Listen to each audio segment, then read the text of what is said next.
What is the deal with old man noises? Old man noises? Yeah. Rinse the yarn, and we're going to... no, we're not. No, also... No, we're not. We don't mean rude old man noises, do we? No. Just, yeah, like that. What is that all about? Oh. I can't laugh because it'll make me pull a muscle again in a minute. I need to tell you about my ginger nuts. My goodness. They were literally the most delicious thing. I think I need a bit of a Mr. Darcy fix, don't we all? Sorry, my mind. You made some delicious ginger nuts, didn't you? I did. Yes. Yes. Do you know what? Why did I get out this? Put some citric acid. I had trouble with this lid last time, didn't I? I've obviously got a dodgy lid.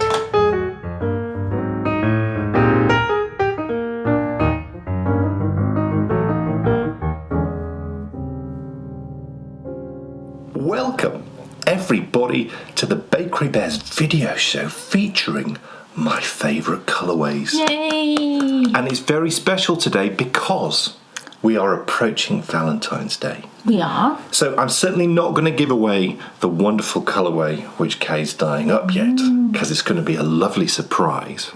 One from the history books. Yes, quite definitely. literally. Yes. In so many ways. Yes. And it could not be more perfect for the wonderful celebration that is St. Valentine's Day. Now, what is the deal with old man noises?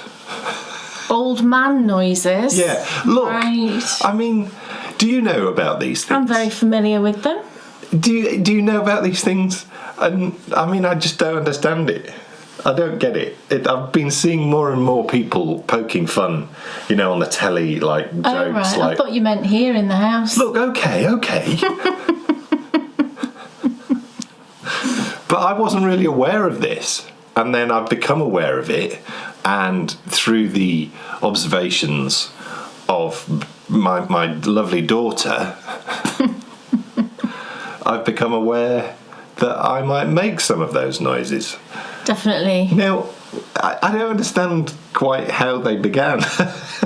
Well, what is it? Is it an age thing? I don't think young fellas really do. They make these. Well, I've not seen any jokes about young fella noises. No.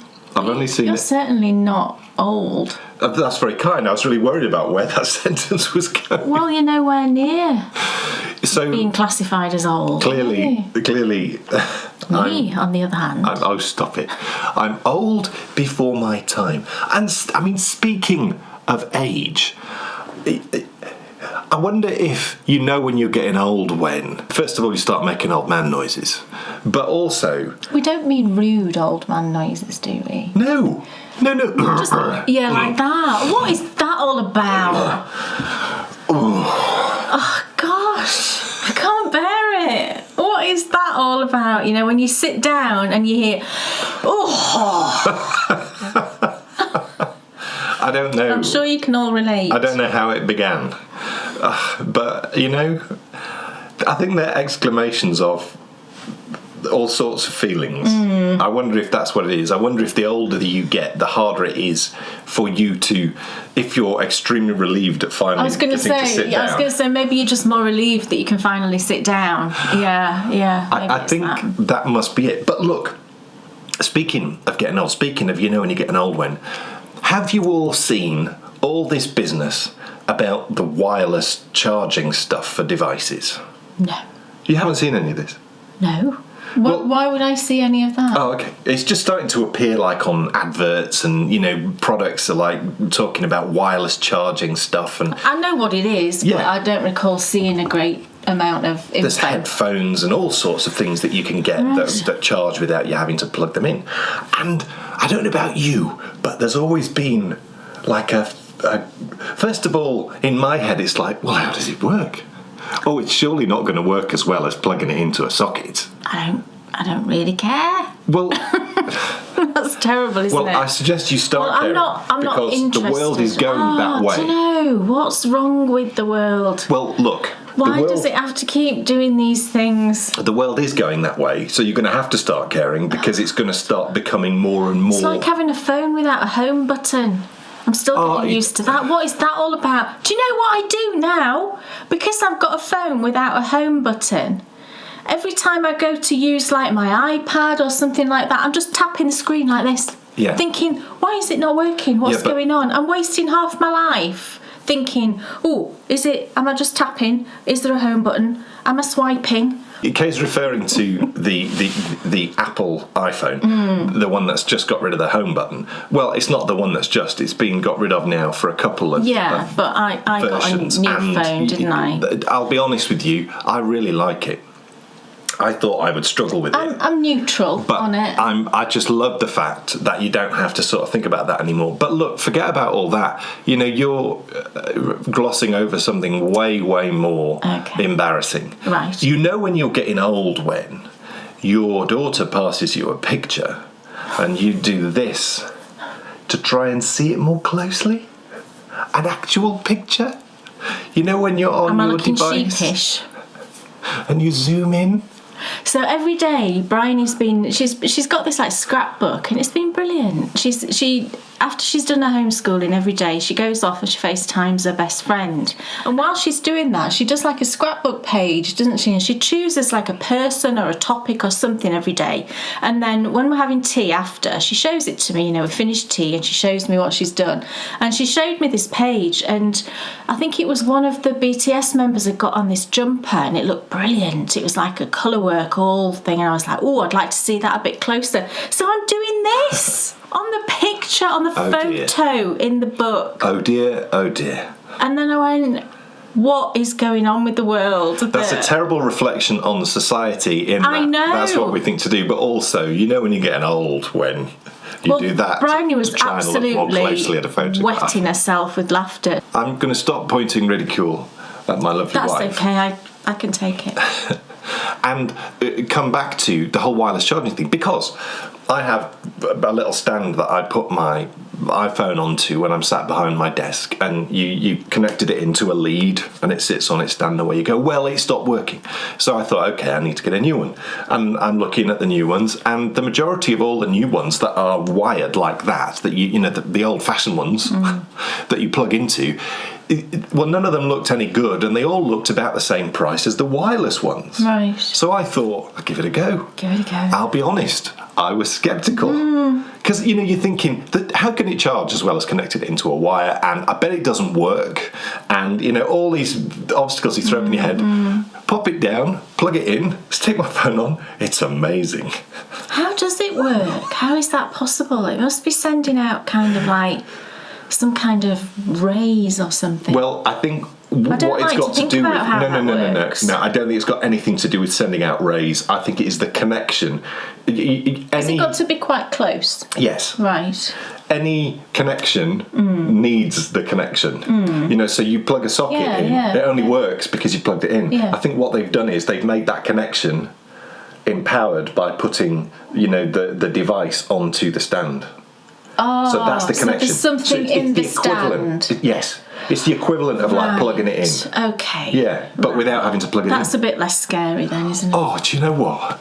It's marvellous for all you people who've been worried about things like this, because I genuinely have, because it is becoming more and more prevalent, and it's like, okay, we're going to have to start accepting this at some point, because in a minute it's going to be things like irons and all sorts, you know, are going to be, you know, irons. I'd quite like. I mean, you can get irons that don't have the actual iron, you've got to stand them on something like a kettle. And then you know, it charges it up. That's and then off you go. Well, I think what they're doing is they're working now towards, on all these things, you're not needing it to be in some stand with connections. Freaks me out. The whole of the bottom of it. Now look, we've had the most amazing couple of weeks, and we've already covered some of the highs and lows of that 2 weeks. Oh, it's been packed, as you can tell. A lot of what we've spoken about have been lows and a few highs with the wireless charging and all that. But one high, and we won't dwell on this too long, because we're actually going to talk about this on the next Bakery Bears radio show, which is coming out next week. But I need to tell you about my ginger nuts. My goodness, they were literally the most delicious thing I've ever eaten. You made some delicious ginger nuts, didn't you? I did. Yes. Yes. Do you know what? Why did I get out this cookbook? I know. We were watching was it a Come Dine With Me? Maybe. And on this Come Dine With Me, this woman was making the most bizarre meal I've ever heard of in my entire life. She made Korean fried chicken on homemade crumpets. Yeah, it was weird. We were like, that is so strange. But it just got me thinking about... The funny thing is, as well, there was nothing Korean about it. There was nothing Korean about it. Basically, it was KFC on a crumpet. It was like Kentucky Fried Chicken on a crumpet. It was really odd. Delicious. And they all ate it and said it was fine, but it was really strange. They didn't when they were in the taxis on the way home. No, that's true. They always say, don't they? Oh, it's beautiful, beautiful. Then they're in the taxi going, that was just like gross. I'm giving you a 9 or whatever out of 20. It makes me laugh as well when people bring out something, because the other thing that people do is, well, I don't normally eat mushrooms. Yeah. But I've tried this and I like it. Yeah, I don't know why people feel the need to give a running commentary on what they're eating, and they do a lot of times, don't they? I think also what people are doing is they're giving a negative. Yeah. And then I'll just give you a little positive as well. Yeah, I don't normally like this, but I'm going to give it a go. Oh. Thanks very much. You either like it or you don't. Taste it. If you don't like it, that's fine. Yeah. If you do like it, great. But yes, she was making crumpets, homemade crumpets, and we love crumpets, don't we? Yes. So I thought, do you know what? I've never made crumpets. I'm going to see if I've got a recipe for them. And I got out my 30-year-old Delia's Complete Illustrated Cookery Course, I think it's called. It's got no cover on it. It's kind of falling apart. But she did have a recipe in there for crumpets. Yes. But 2 pages on, I was sort of looking through the biscuit recipes, and I found one for ginger nuts. And they were amazing. And I'd got all the ingredients. So I said, you know what, I'm just going to make these now. It was like a total spur of the moment thing. We'd just had lunch. I said, I've got 10 minutes. I'm going to make those ginger nuts. And they were absolutely amazing. Any other ginger nut you've ever had in your life is an insult to ginger nuts compared to these ginger nuts. They were... And there's no nuts in them if you don't know what a ginger nut biscuit is. I don't know why they're called ginger nuts. It's just basically a ginger biscuit. It's good. But... mind-blowing. And they were fantastic, and they literally took me 10 minutes to make. Amazing. In the oven, 10 minutes to cook, and you've got these amazing biscuits. What Kay did, now Kay's always been a biscuit lover, and I was when I was young, and by making those ginger nuts she sort of rekindled a lot of memories, a lot of childhood memories of biscuits and things, and we're going to be discussing biscuits and talking about all our favourites and maybe trying to sort of agree on the one which is the king or queen of all biscuits in the next radio show out next Friday. That ginger nut would come close, wouldn't it? It's time, ladies and gentlemen. That's enough waffle. Enough waffle. About biscuits and being old. Yes. It's time for us to find out. I want a biscuit now. Kay Jones, what's on your needles? Oh, well, the first one's a hook. What's on your hook? The first one's a hook, and it's not the thing you're thinking it's going to be. Because guess what? I finished something. Amazing. It was a close run thing. Yeah. I literally finished it yesterday sometime. I can't remember exactly when. So I will show you that a bit later on. But because I've finished that crochet item, I've only got one other crochet thing on the go. And as you know, with that other thing that I've finished, I'd been doing 1 row a day for quite a long time.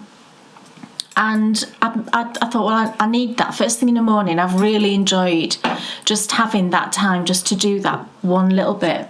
So I'd really missed, I would have missed. I actually didn't miss it because I picked this up and carried straight on the next day. But in my head, I was thinking, I'll miss that if I don't have that 1 row a day thing going on. So I've picked up my triangular blanket. Can I call it that? Can blankets be triangular? I suppose so. Not traditionally, but it should be really a shawl, but I'm just doing it really big. This morning I did my 1 row, however it is really long because it's a triangle. You're obviously going like that and then like that for a row, so I'm just doing half a row effectively each morning, and that takes about the same amount of time as my granny stripe was taking. So I know that this is going to work really well. So I'll show you where I'm up to with it. So this pattern, it's the one I'm following, was a YouTube tutorial, and it's called Moss Stitch Triangle Shawl by Blossom Crochet, and I'm just following it exactly. So this is my lovely shawl. It is quite big now, look. Oh, it's marvellous. Look how big it is. That's gorgeous, isn't it? Yeah. And it's plenty, you know, to be an actual shawl. I've got a bit of yarn. Nearly there already. I know, it is actually now really plenty big enough. But I want it kind of even a bit more, you know, bigger than this. It's, you know, this is perfectly fine now, would keep me warm. But I just want to keep going. So that's what I'm going to do. I'm just going to keep going until I either get bored or I think it's, you know, plenty big enough. I can't remember where I was last time, but, you know, I'll be somewhere within here. And I'm just putting in... Oh, I'm having a bit of an issue with this one I'm doing now. Can you see the colour on the most, you know, the edge here? And can you see why I'm having an issue?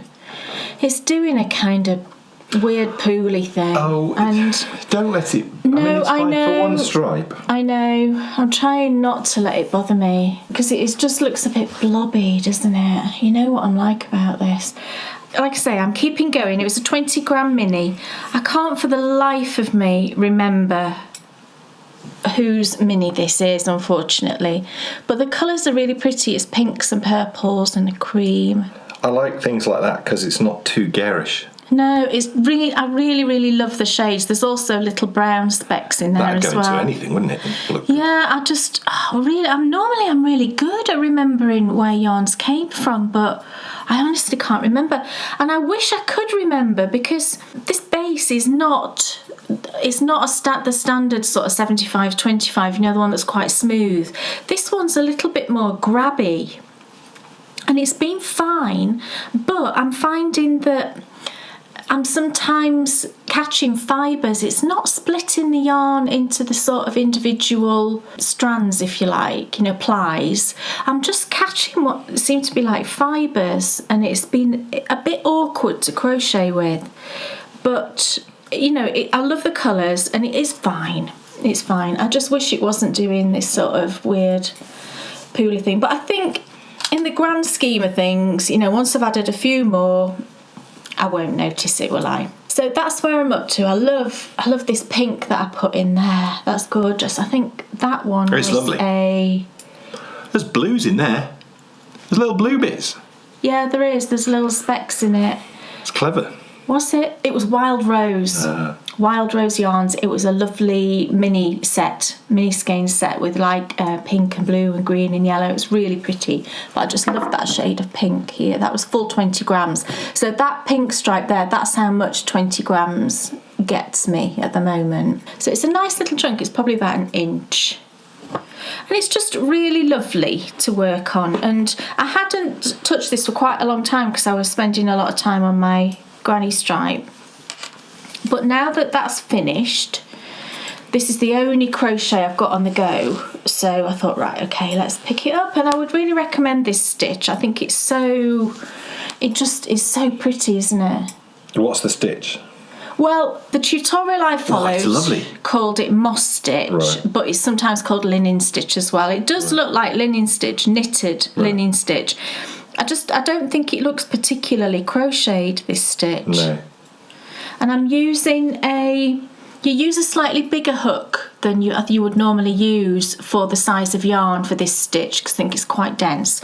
So I'm using a 3.75mm, right. And that just happens to be pink in these lovely clover hooks. Right. So that makes me happy. And it's producing a lovely fabric. It's plenty drapey enough, but it's also not completely see-through, which I like. So I will definitely use this stitch again. It's just so lovely. And I think it would be nice in a... In fact, I've seen some people making a corner... Is it a corner to corner with this stitch? Ali might be doing a corner to corner with it. Ali is Little Drops of Wonderful. Yeah, Ali might be doing it. She has a YouTube channel. She does, of course. Yes. I don't know how I would do it doing just a straight blanket. I'm sure it would be really easy because I'm obviously increasing doing it this way because I'm making a triangle, but I'm sure it must be straightforward to make just a normal blanket shape.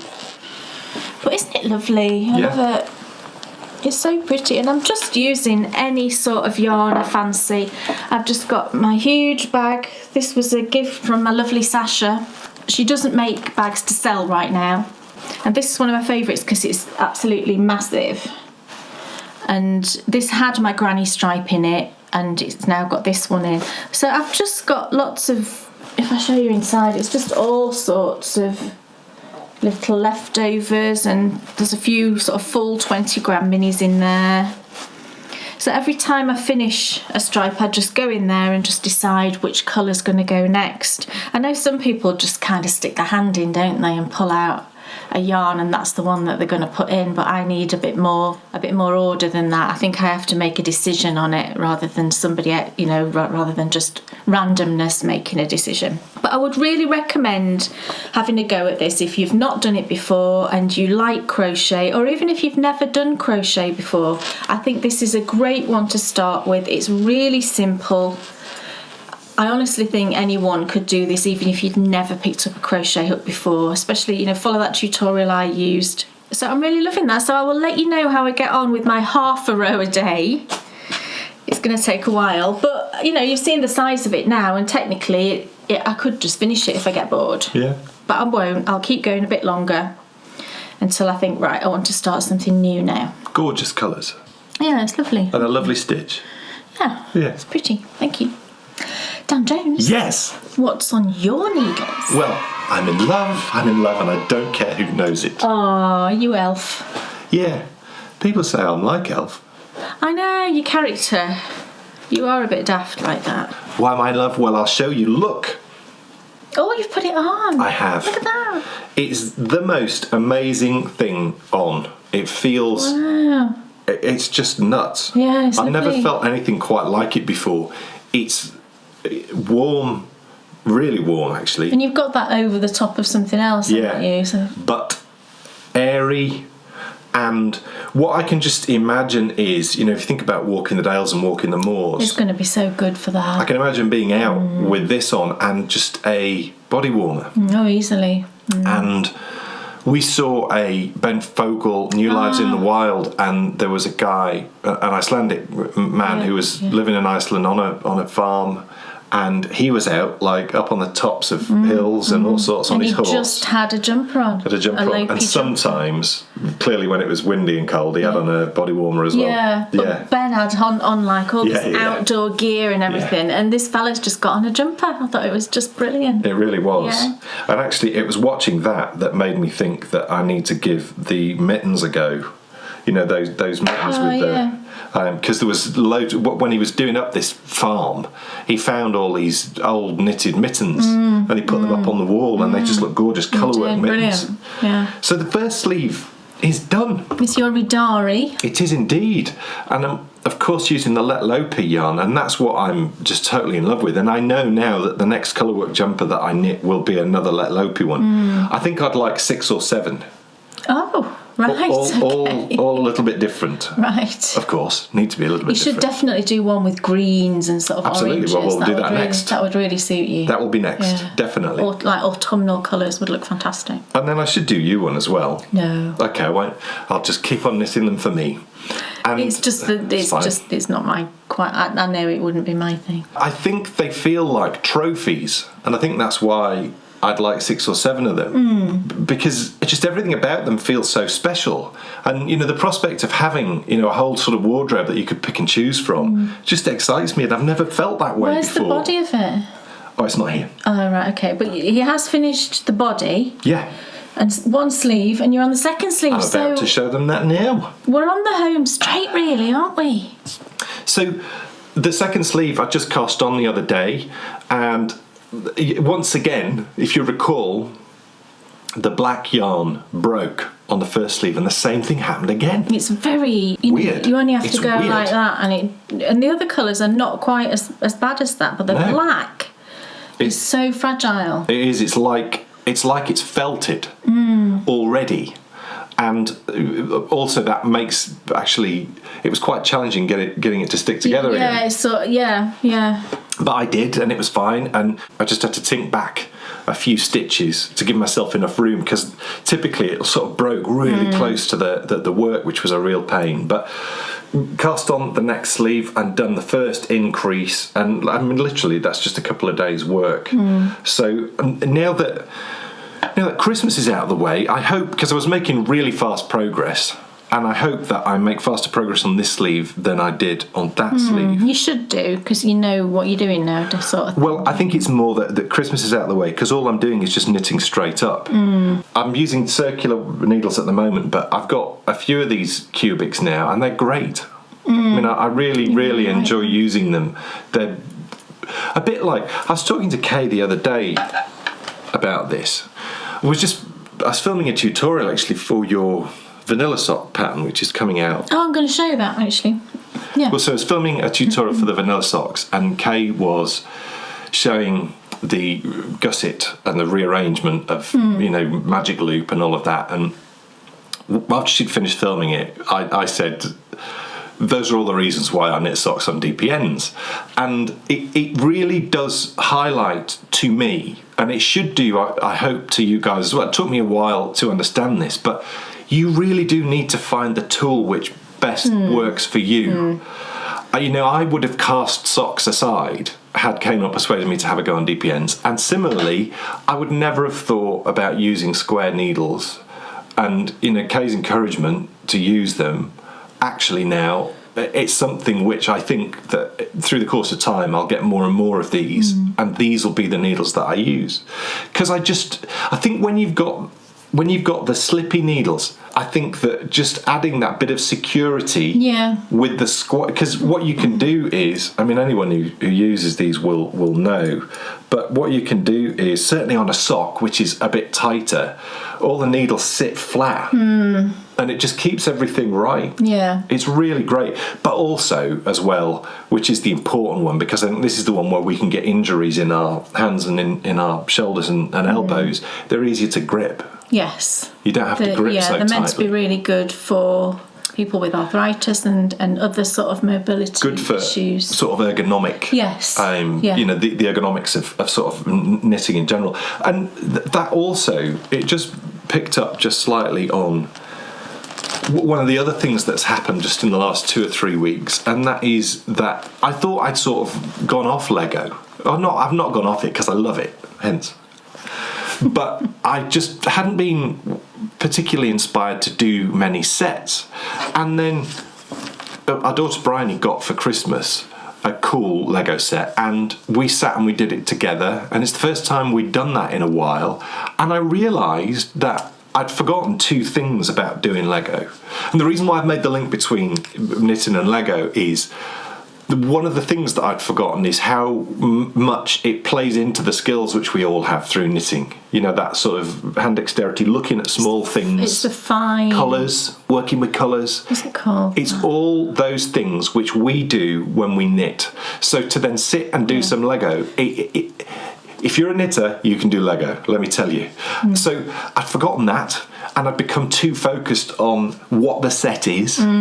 But also, as well, the other thing which I'd forgotten is, when I'm doing Lego, is how much it is a cooperative thing. I enjoy doing Lego with my daughter Bryony and working as a team, and it just ticks all the boxes then, because it's all the things that I practice all the time. Fine motor skills. I was searching my brain. All the things that I do with knitting I can transfer onto Lego. We can sit and do something together, and there's something just like knitting, it's so rewarding that at the end of a session you've just created a whole load more of something. And there's such a wide variety of things now.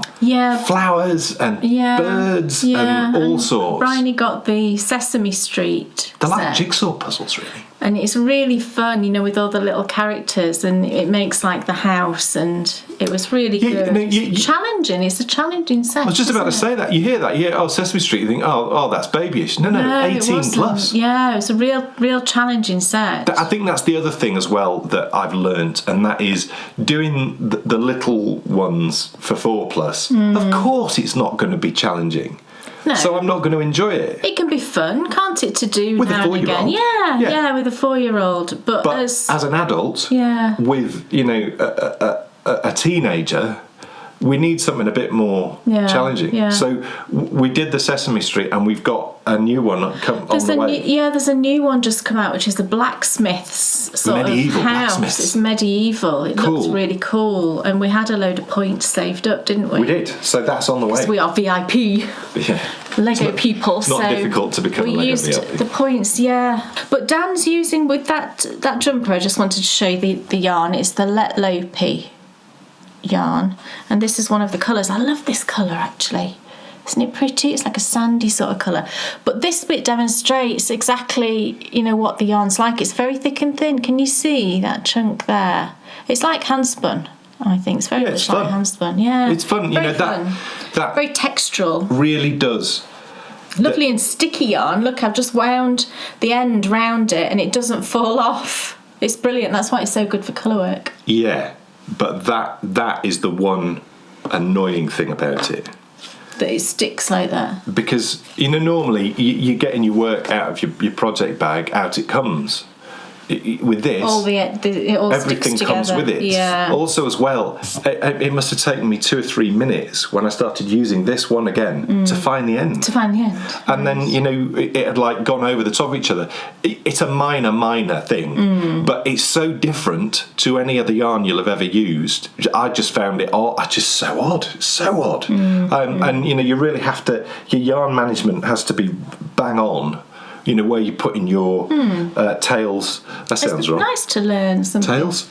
The tail ends, yeah. Oh, that's good. That's good. I thought I was using the wrong word. So, yeah, you just have to really think about. But learning new things like that is brilliant. And taking all that away, the fact that it feels like handspun, the fact that it's textural, the fact that it's so light, the fact that it's also so warm. People tell me it also is fairly waterproof. Yes. Yeah. This stuff is it's genius, gold. Isn't it? Always believe in your soul. What else is on your needles? I'm knitting a pair of mittens. Oh, they're lovely, these. This is a new... Oh, they're very sort cast on. Valentine's-y. They are a bit, I suppose, yeah.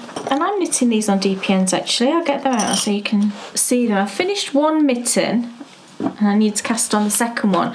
But I just fancied a new pair of mittens because I wear a pair of mittens when I go walking, and I wear the same pair every single day, and it's a pair that I knit. I actually checked, and I knit them back in 2014. I couldn't believe it. And That's it's just amazing. a plain grey pair of mittens. I used the Uncommon thread, worsted weight, and it's just a basic mitten.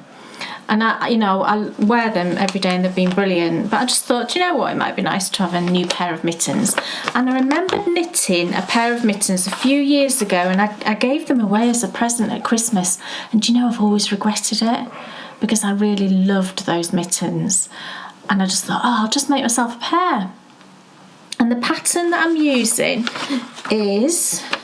Right, it's the Cinder something mittens. I'm going to have I'll put it up at the bottom of the screen there for you go. It might be Cinder Smoke mittens, and it's by Kalura Hudson. That's a cool name, isn't it? Kalura. When you started that, it sounded like one of the sort of made-up names that Phoebe Buffay used to use. Oh, yeah. Yeah, it does, doesn't it? Yeah, Kalura Hudson. And I think it's a little set. I think there might be a hat with it as well that's the same pattern. But you knit it in a bulky weight or chunky weight yarn. And I remember the pair I made before, they were like a pale grey. And I think it was one of the Stylecraft yarns. Yeah, I can't remember. I think it might have just been Stylecraft Chunky. And they were absolutely gorgeous. I loved them. So I thought, right, okay, I'm going to knit myself another pair. So I'll show you the one that I finished. I haven't actually used a chunky yarn this time. I did have a couple of balls of chunky. One of them I think was Stylecraft Chunky, and the other one might have been Stylecraft Bellissima, or it was a King Cowl, something like that. But the colours weren't quite what I wanted, and I just thought, right, okay, let's think about this. Can I do this in a creative way? So I thought to myself, well, hang on, what yarn do I need to hold double to make a chunky weight? So I looked that up, and it's about a DK or worsted weight, DK light worsted, held double should make a chunky. I thought, right, okay, I can do that. I happen to have in my stash, I bought this recently. It's a DK weight skein from Biff Sugar Yarns, and it's in the colour Vintage Rose, and it's DK. So I thought, right, that's beautiful. I'm going to hold that double and that'll be perfect. But then I started to worry that I wouldn't quite have enough yarn. And I think I would have. looking at how much I've got left here, I think I would have had plenty to knit the pair. But I thought I'll just do a contrast cuff. So I'd got in my stash some undyed DK weight. So I just balled up a skein and split it into half, and I'm holding that double for the cuff. And then this is the Vintage Rose. Isn't it pretty? This is gorgeous pinky mauvey sort of shade with speckles. It's really lovely. See, this is what I've got left after one mitten. I would have had plenty to do the whole mittens in it. If you'd sat me down and you said, name every colour that you can think of, I would never have said mauve. Right. Well, I said mauve, didn't I? Is it mauve or mauve? Look. I don't know. I know I have a history of sometimes being clever with the English. I've got no idea how you pronounce it because I don't know what the colour is. It's not even a colour that's on my register. It's a funny colour, isn't it? This just plays into what I say all the time, and that is, mauve. I don't pick colours because I'm rubbish at it. Mauve. And you're is it genius. mauve or mauve? You know which colour I mean, but is that sort of colour that's... What colour is it? It's kind of like that. It's like a sort of... Purpley? No, pinky. Pinky. It's like a pinky colour, purple. but it's a very sort of dusky sort of colour. But it is leaning a little bit towards purple, I think. And I think there's some brown in there as well. It's a very, very sort of odd shade. But yeah, that's the main colour yarn. And this... The amount of colours that you know is insane. I don't think so. Oh, get on with you. Everybody knows what mauve is, don't they? Yeah, they might do, but that's just one example of 50 million that you come out with all the time. You must talk about this bag as well. Oh, yeah, look, I'm trying to pick things up now with my mitten on. With her oven gloves. Do you know what this looks like? What does it look like? It looks like... Is it a sporran? Oh, it does look a bit like a sporran. Yeah. Ali's calling your bag a sporran. Oh, did Ali make it? Ali made from it Little for Drops me. Are Wonderful. Yeah, amazing. It's a present from Ali. She doesn't make bags to sell. Do you know? I was going to say how great I thought that was. Yeah, I know. Ali always refers to her bags as dodgy because she says they're not very well made. Ali, I've seen a lot of bags, and that's not dodgy. You bonkers, Ali. There's absolutely nothing wrong with it. And look, it had. Oh, it's hard to do with mittens on. It had a little lavender in there, which I've left in there because it makes my mittens smell nice. But it's this lovely fabric, fairy tale-y, and it's this great shape. Isn't it fun? So yeah, in my lovely bag from Ali. So here's the first finished mitten. I love it. It's double moss stitch. I would call this double moss stitch. It's, you knit one, purl one for 2 rounds and then purl one, knit one for 2 rounds. I would call, where you knit one, purl one and then purl one, knit one, I always call that moss stitch. I've always known it as moss stitch, but I think it is also known as seed stitch. But to me, it's always moss stitch. That's what my mum always called it. But yeah, double moss stitch. But what I love the most about these mittens is look at the side. Can you see there's a slip stitch with then a purl stitch in between, runs all the way up, and it's on the thumb. Oh, that's not very easy to show, is it? I'll take it off. It's on the thumb as well. It goes around the thumb. Can you see? And now it looks great. Now it looks like there's still an actual thumb inside that mitten, doesn't it? That's a bit spooky. And it's really pretty. And I always remembered this pair of mittens when I made it before, and I just thought, oh, I'm going to make myself a pair. Really quick, it's because it's chunky weight. You don't cast on very many stitches at all. It's super quick. And it uses 6mm needles. Now, I know, don't I look funny holding it in a mitten? No, it's like, can you imagine trying to knit with mittens on like that? I don't think you could. If it was freezing cold, they'd have to be fingerless, wouldn't they? I started knitting these on magic loop. I did have a 6mm needle, but it was just not very nice. And I think I've realised that I love magic loop for socks, and I really pretty much always use magic loop now for socks. But when it's anything sort of a bigger needle than socks, like mittens for this example, or sleeves, things like that, I prefer double points. Yeah. No idea why that is, but these have been working great, and these are just the Knit Pro Symphonies. They are nice. I've used those before. They're lovely needles. Yeah. They're really, for a 6mm needle, can you see how lovely and pointy? If I hold it on my face, you can see how lovely and pointy they are, and they're perfect. I always use, I'm not for this. So that's absolutely not true. But if I was knitting socks with double points, I would use 5 needles. So I would hold my stitches on 4 and I would knit with the 5th. But for things like mittens, and especially when there's not very many stitches, with this, I'm just using 4 needles. So I'm holding the stitches on 3 and knitting with the 4th. And that's working really well. But the reason I would do it on socks is because if you divide it between 4, then each needle has got an even number of stitches on and it's the same amount. So it means that sort of like the front of your sock is on 2 needles and the back of your sock is on 2 needles. And I just find that much easier mathematically to sort of use and get my head around. And for me as well, using 4 needles sort of helps where they join. There's not as much kind of tension, I don't think, on your yarn where they meet, so you're less likely, in my case anyway, everybody's different, but certainly I'm less likely to get a ladder when I use 4 needles as opposed to 3. So yeah, I'm really enjoying these. And really quick, you could knit a pair of these easily in a weekend. It would be no problem. If you were a quick knitter, you could knit up a pair of these in a day, I'm absolutely certain. Oh, it's really warm, having it on my hand. Yes, it's a thick mitten. I know. What I wanted to say, actually, I'm going to take the mitten off and stop pointing at you with my mitten on, because I don't know, that feels a bit rude somehow. But you can point at people with a mitten on because they can't see your pointy finger. Well, that's true. Look, I'll point. It looks like you're just... No, you can kind of... You're just gesticulating. That's hard to say. Does it look like I'm pointing? It does now. But what I was going to say about holding this DK double is, I don't think it is quite a chunky, but I think, I've thought this before, because I've dyed on the base that, hand dyers get, that is classed as a DK.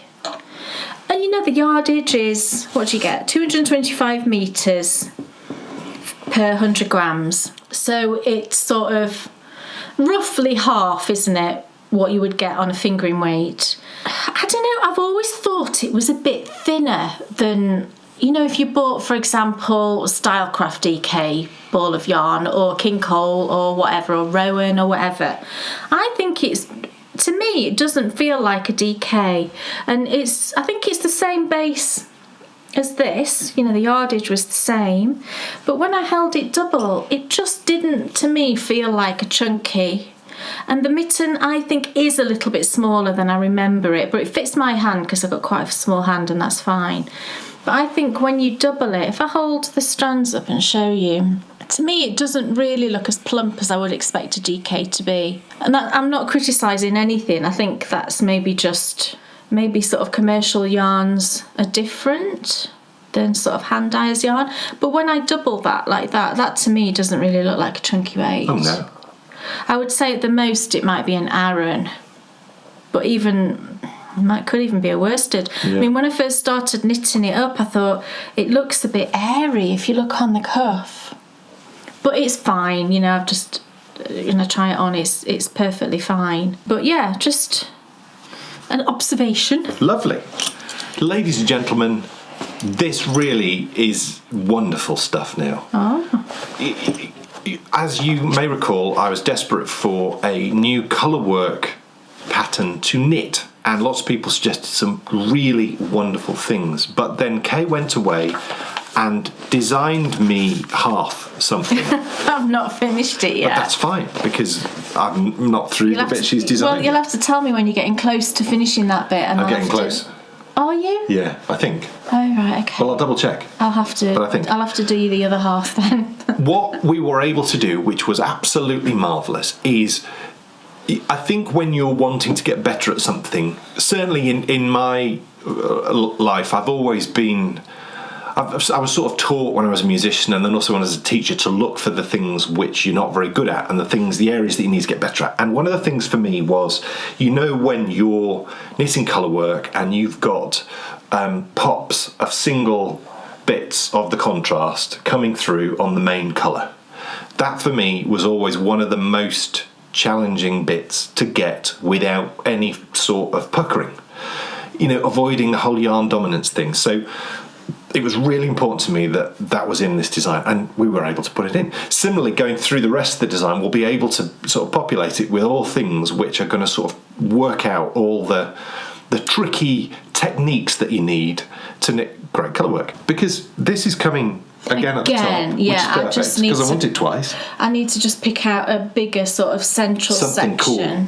Something And challenging. then, the section he's doing now will then go again at the other end. Now, I've not done fingering weight colourwork since I did the Alaska hat, which I loved. That's the one with the trees. Yes. But it wasn't great because I'd not done fingering work, colourwork before. Fingering work, colouring work. Yeah, fingering work, colouring work.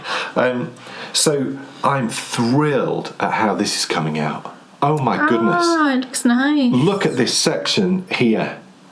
Oh, wow. It looks really nice. I mean, look at those. And there's literally, there's just no, well, I can't see any. No, it's brilliant. I looked at it the other night. It's like, it's really good. You know, when you work so hard at something and you passionately want to nail it and get it right. I've still got a long way to go, but I really feel so much more confident now. And also, you know, working with the thinner yarn, it's going to make it. And also, for once, I've actually timed this right. I love it. I love every bit of the yarn. Also, is superb. It's really fun. Kay doesn't like the fact that the colour on this one blends with this one, but actually, I love that. Well, and I'll tell you why I love that. It's because I love going to historical sites which are partly ruined. And as you walk around them, sometimes you'll see a nice sort of colourful bit of wall, but then other times that wall will sort of disappear into, you know, the earth, and you won't be able to see it. It'll blend together. So you get like a hint of what it should be, and that's what this does. There are just the odd stitch where there is an exact colour, so it kind of disappears a little bit. I love that. But Dan really likes it. So. Makes it subtle. Yeah. Makes it feel accomplished. Right. The design, I mean. Not my knitting. Oh, no, I don't know. No. But that's what I'm saying. Wasn't wanting compliments. Well, I'm giving you it anyway. And there we go. So the other bit that I just love is I really enjoy this type of thing here, where you've got solid, but then the sort of train tracks underneath. I find that fun to knit, and also as well, that's an interesting thing for floats. Right. Getting a float right over. As soon as you get up to 4 stitches, you've got to catch it, haven't you? Oh, I can't be. I don't like doing that. So, still Untitled. And what is this yarn again? It's the variegated is fondant fibre. Oh, well done. Yes. It's a vintage fondant fibre, and it was Merry Christmas Harry or Happy Christmas Harry, I forget which. And then that one is Regia Merino Yak. Can't go wrong, can you? So yeah. Of course, it's good yarn. It's lovely. And it's working really well, isn't it, for colourwork? I'm now working into the next sort of big section, which goes on for a little bit actually. So it does go on a little. I can't remember what's on it. Well, don't worry, I'll do a bit. That'll be exciting to see. Yeah. What's the last thing you're showing us? The last thing that I've got to show you today is a vanilla sock that I'm working on. That I mentioned earlier. And this will be a pattern. It will be a design. You've spoken about this before. I have spoken about it before. It's been a little while. Because I had to sort of set it aside over Christmas while we were doing all the adventing and things like that, because there's a number of tutorials that I needed to film as I go through the second sock. So I'm well on with this now. Now let me get a blocker and I can show you the first sock. Oh, you're getting your blocker. I haven't shown everybody my pen. Oh, that's so cool, isn't it? Oh my goodness. It's a Schaefer pen. Yeah. And Kay got it for me for Christmas. Yeah. I love it. And on it says, "That's no moon, it's a space station." It's really cool. It's a lovely pen. It's a Schaefer. It's a really nice pen. Oh, it's just because sometimes so nice. With these sort of novelty pens, they're rubbish. They can be rubbish, can't they? But that's a proper pen. I'm going to be so depressed. It's really nice. When I finish this, you'll be able to get refills. It's a proper pen. Okay. I'm sure you'll be able to get refills. Oh, it screws off. See? You do. It's like oh yes. Oh. You know, it wasn't a cheap biro. I'll have you know. Oh my goodness! I will have this forever. There you go. It's lovely. Yes. So here we go. This is my first vanilla sock. Isn't the yarn just lovely? I haven't blocked this yet, so it's not quite as pretty as it will be when it's all been blocked and had a lovely soak. But it is completely vanilla, apart from I just put a little detail of a garter, a couple of garter rounds here. I think that just adds a nice little extra bit of detail. Yes. Don't have to do that, of course. But the reason I decided to put out a pattern for a vanilla sock is because over the years of... You've been asked many times, haven't you? I have been asked many times, yeah. Do you have a vanilla sock pattern? No, and I never really wanted to just put out a plain sock pattern without it actually, being something that a real sort of sock beginner would find useful. And more experienced sock knitters as well. But I wanted to get to that point where I felt like I'd produced the neatest looking sock that I possibly could. With my favourite heel, favourite turn. All the stuff that works. Yeah, all of the things that I use on a really regular basis, and it produces what I think now is the neatest sock that I possibly can. So I'm definitely at that stage now, and I felt confident that I could produce a pattern with, I think it's 5 or 6 video tutorials for all of the little techniques that I now use to produce a sock that is as good a sock as I could knit. So I'm halfway through that process now. This is the first sock, and I wanted to put in a contrast heel because that's something that a lot of people ask me, how do you do a contrast heel? So I thought, right, okay, we'll include the contrast heel, but I've just kept the toe the same colour because it's the technique around the contrast heel that I think can be the challenging thing for a lot of people. So I'm on the second sock and I'm just working the gusset decreases. So I've got my stitches rearranged now and I'm working down the gussets.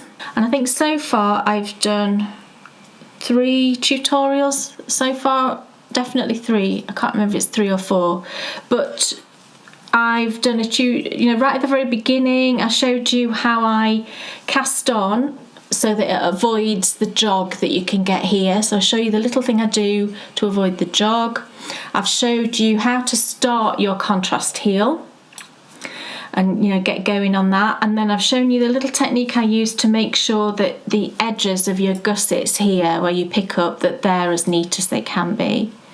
And then the one I've just done is for picking up the gussets and for closing your corners to get a super neat finish. If I hold that up, hopefully you can see how neat that corner is with no holes. I also think it's probably fair to say as well that this is a pattern not for Bakery Bear patrons, because all of these techniques have been shared in last year's knitting university. Yes, you've already got all of the information. And it's all linked in the show notes below. So I'm working down that, and the yarn I'm using is gorgeous.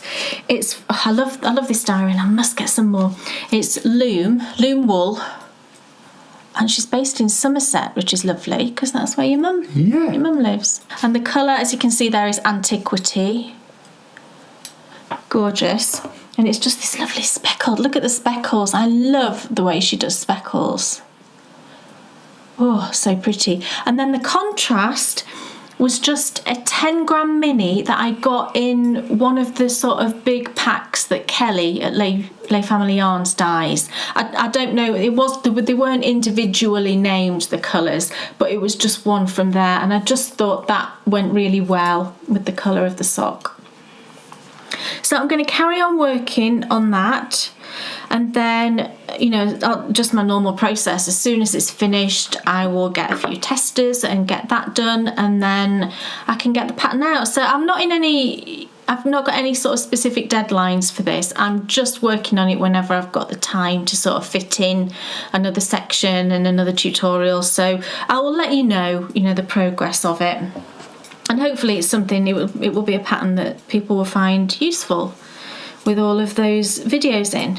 And you can have a super neat sock, which just makes me happy.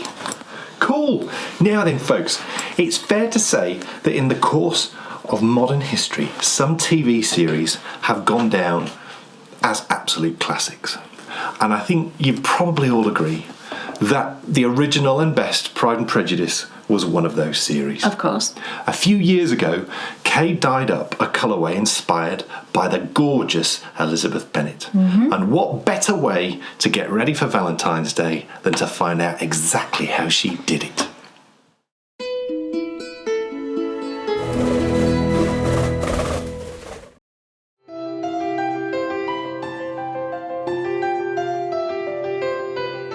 Over the last 6 years, I have created more colourways than I can remember.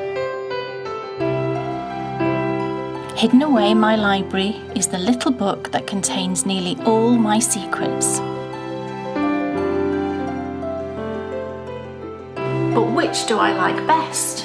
Well, I thought it would be fun to find out, so in this show, that's what we're going to be doing. I'll be taking you from undyed skein to finished colourway, because it's time for us to discover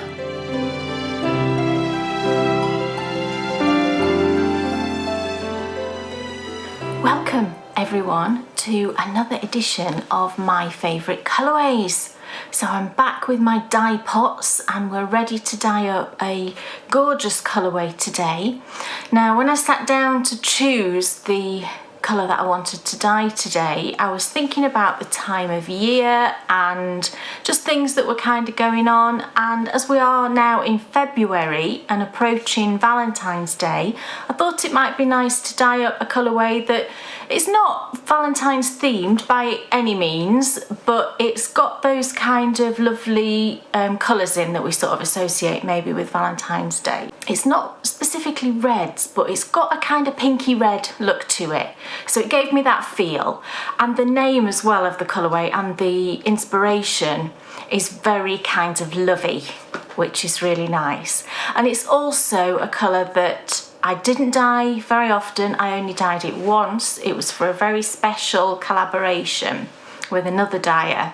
So I thought that also made it sort of extra special, that there's probably only a few of you out there that ever were able to get hold of this. So today it's in my lovely pink book, which I thought was also very relevant for love and Valentine's and all of that business. And the colourway I'm going to be dyeing is called Dearest, Loveliest, Elizabeth. And it's inspired by Elizabeth Bennet from Pride and Prejudice. And I dyed this yarn as a collaboration with lovely Deb from Fondant Fibre. We got together and she dyed up a colourway inspired by Mr. Darcy, and then I did Elizabeth, and then I sold mine in my shop and Deb sold hers in her shop on the same day, at the same time, so that if people wanted to, they could get a skein of each. It was back in, I think it was 2017. I was looking back in my photos to try and find a photo of it, and I'm sure it was sometime in 2017 that we did this. So gosh, it's coming up for 4 years ago, isn't it? I can't believe that. So I haven't dyed it since then. I actually knit a pair of socks out of this colourway and I was trying to find them today.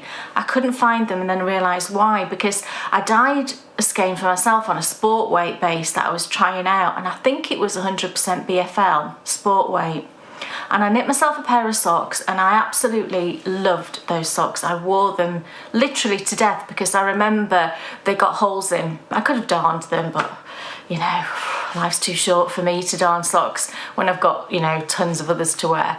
And I realised that the fact that it didn't have nylon in, although it was BFL, which is really hard wearing, I just think not having that nylon in, they just wore much quicker than normal. But I loved those socks and I remember knitting them and the colourway was really lovely. So I thought, yes, that's what I'm going to do today. It's a colourway that uses a different technique, actually, a slightly different method. Some parts of it I've done before and will have shown you before, but there's one thing that I do right at the very beginning to create the specific colour that I've not shown you before and I've not done before, so I thought that might be fun as well, to show you something a little bit different. It's time now just to show you exactly what we're going to need. I'll tell you the dye colours. I'm going to chat a bit about dyes as well, because it's something I want to just specifically talk about. So we'll do that and then I'll show you all of the other things that we're going to need to dye up our lovely yarn.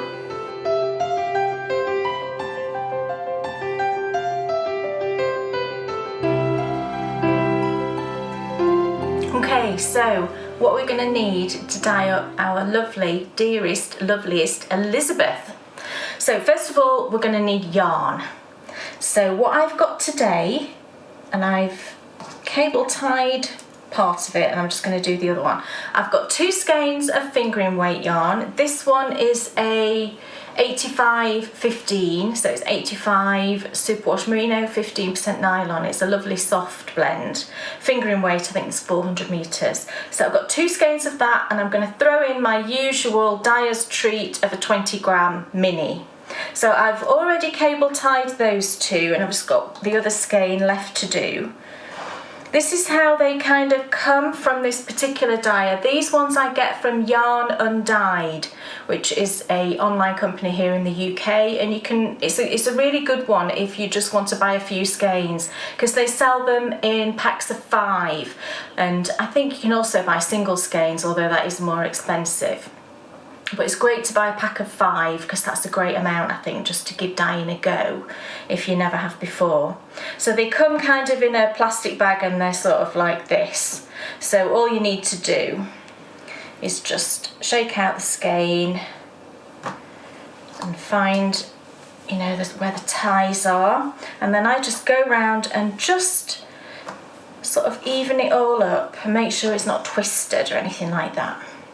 And then you just need to pop on your cable tie or whatever you're using to be able to manoeuvre the yarn around. I used to use just lengths of like cotton, and that works fine, but it's just a bit more time consuming and a bit more fiddly.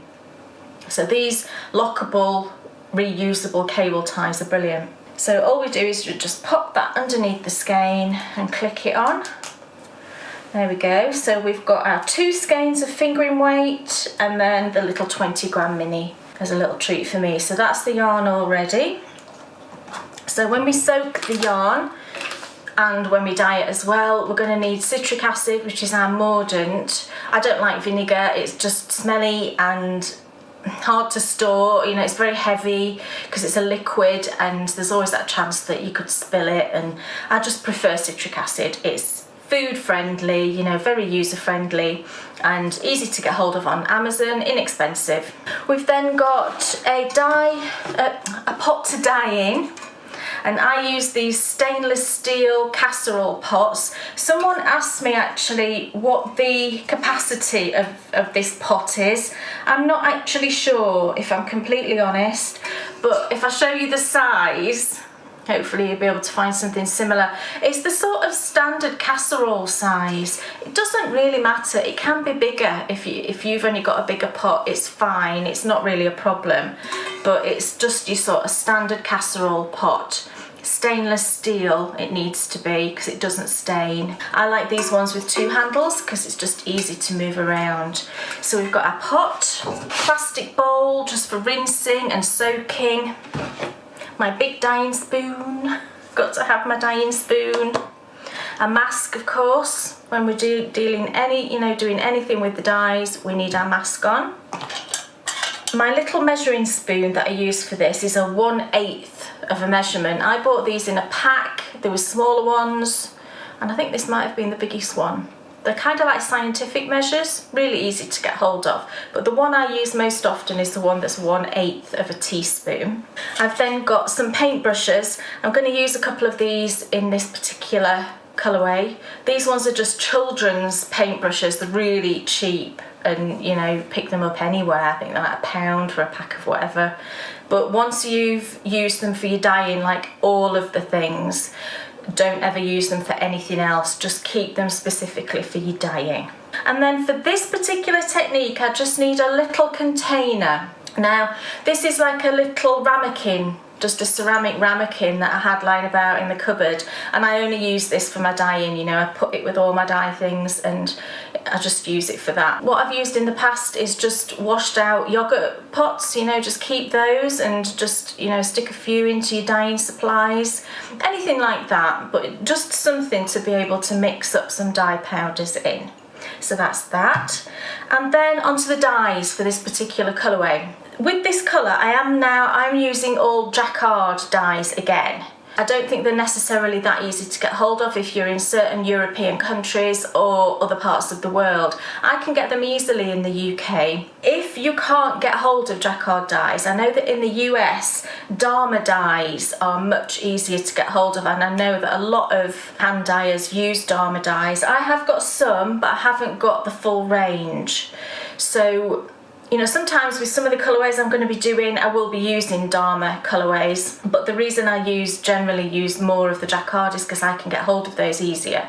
I don't know if this is still the case, but when I was buying Dharma dyes, I had to get them directly from the US, and that involves paying taxes. You know, whenever I buy anything from the US over a certain value, you have to pay taxes. So it makes it more expensive. But if you can only get hold of Dharma, for example, what you could do is look at the colour chart for jacquard, you can see those online, and then the colour chart for Dharma, and I'm sure there will be a comparable dye colour that you can use. It won't obviously turn out exactly the same as my colour because it's a different dye, but you're going to get a fairly good representation of it, I think, you know, if you can't get hold of the jacquard. So the specific colours I'm going to be using this time are salmon, which is sort of like a pinky fishy salmon colour. That doesn't sound very appealing, does it? But it's a very pretty colour. It's like a pinky peach. Russet, which is like a brownish reddish sort of colour. Chestnut, one of my favourites. I use chestnut an awful lot, sort of like a slightly orangey brown. Olive, which is olive is a brilliant colour. I use this quite a lot. You might think initially it's going to be green, but actually sometimes it looks more brown, sometimes it looks a bit yellow. It's a really good colour. And then the final one is ecru, which is just like a sort of fleshy sort of colour. So that's the 5 colours we're going to be using this time, and that's everything we're going to need. So let's get dyeing, and the first thing we need to do is to soak our yarn.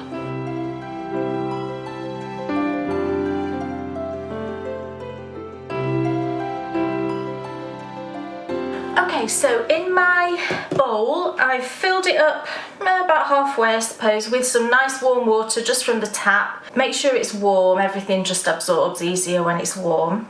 And then into this I'm going to put some citric acid. I had trouble with this lid last time, didn't I? I've obviously got a dodgy lid. I've got a tablespoon measuring here, so I'm going to put in sort of a good tablespoon and then a bit more for good measure. I'm going to put my rubber gloves on and just give that a swish around just to dissolve that citric acid in. You'll be able to tell when it's dissolved because you'll stop feeling those grains on the bottom. It only takes a minute because our water is warm. And the reason we put citric acid in the soaking water is just so that that yarn can get a good soaking through of the acid, so that it's nice and it's going to be nice and sort of ready for the dye to suck straight in, because that mordant will make it permanently stick to the yarn. There we go. And now we can just pop our yarn in, give it a little push down, and then leave it to soak for at least half an hour, I would say. I generally, you know, when I'm getting ready to dye some yarn, I will put the yarn to soak and then just get everything ready. And usually by then, you know, that half hour will have passed and you'll be good to go. So I kind of just give it a little lift up and make sure that all of the yarn is well into that water. So whilst that's having its little soak, I'm going to get everything else ready. Our pot on the stove, get our dyes organised, and we'll be ready to go.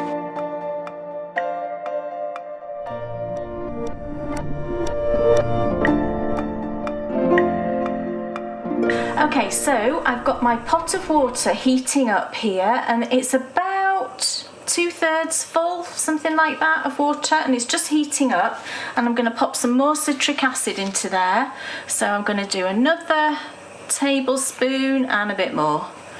I always err on the side of more when it comes to citric acid. So I'm just going to, just let that dissolve for a minute, and whilst that is dissolving and just coming up to temperature, what we're going to do is we're going to mix a an actual colour. We're going to make a colour for this particular colourway. So we're going to create our own colour. So that's why we needed this little pot. So into here, what I'm going to do is I'm going to put about 1/8 of a teaspoon, so equal amounts of the salmon, russet and ecru. So I'll just pop my mask on and then I'm going to put about 1/8 of each into this pot.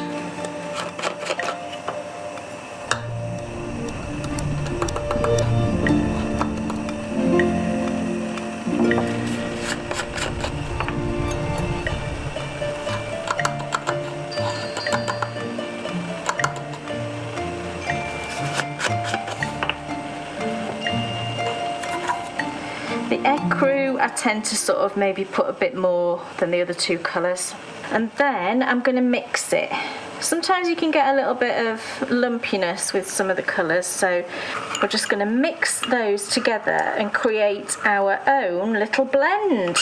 Spend, you know, a minute or two mixing this, because we do want to make sure that it's really well blended. And obviously make sure your mask's on when you're doing this. And everything should be bone dry as well. Make sure that your spoon is really dry and that your little mixing pot is very dry as well. And that's nicely blended now. So we've created our own little custom blend, and our pot is nicely warmed up now. I'm just going to give that a stir. We've got some bubbles showing, so I'm going to turn it down just so that it's sort of on that low simmer, and then we can get our yarn in. So grab the yarn and then just give it a squidge. And then I always kind of give it a little shake just to loosen all those fibres. And then I'm going to pop this in, and as I put it in I'm just moving it all around because I want different areas to be exposed on each of the skeins, so that we are doing everything we can to avoid sort of pooling. You know how I feel about that.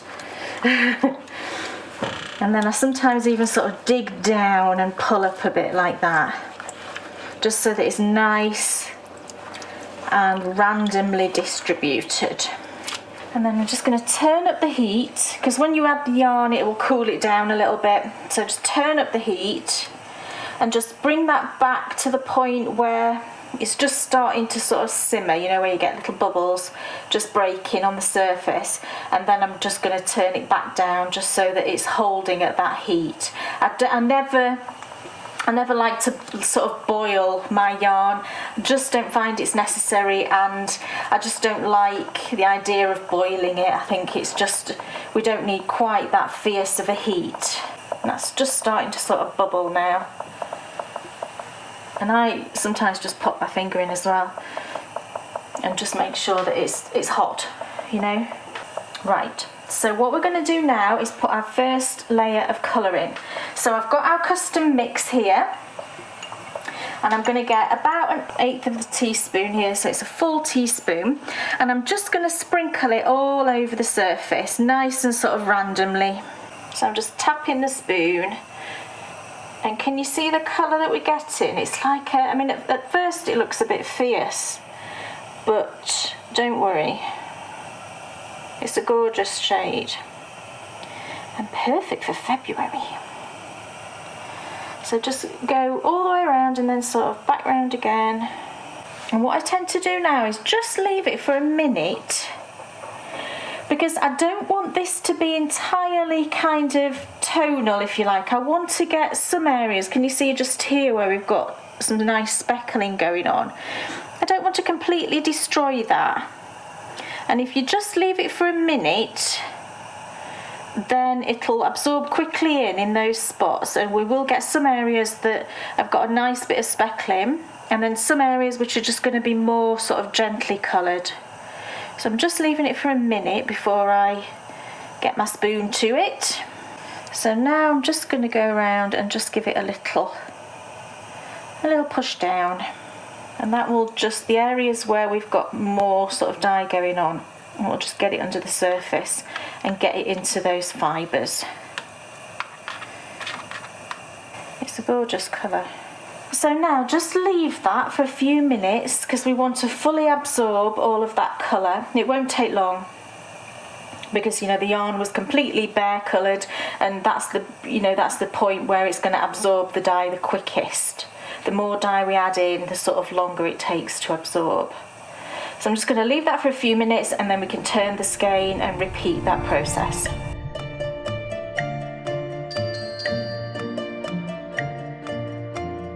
Okay, so that's had a few minutes and we're ready now to move it around and just do that same process again. So I'm just going to lift up the skeins, and you can see our water in there is very mildly pink. That's totally fine. So what I'm going to do is, as usual, like I usually, well, pretty much always do this, is I'm going to move the skeins on their little holders. So I just grab it and just move it. Second one. So now when we put that back in, we're going to get some areas which are completely sort of unexposed, and then others that have had a little bit of dye already, and it just means that it's going to be as random a dye job as we can, as we can make. So just sort of have a little shuffle around and move your yarns. If you see any areas which are particularly white, like that bit there, look, I'm going to move that over there. But can you see all the different shades? It's such a pretty shade of sort of like a pinky red.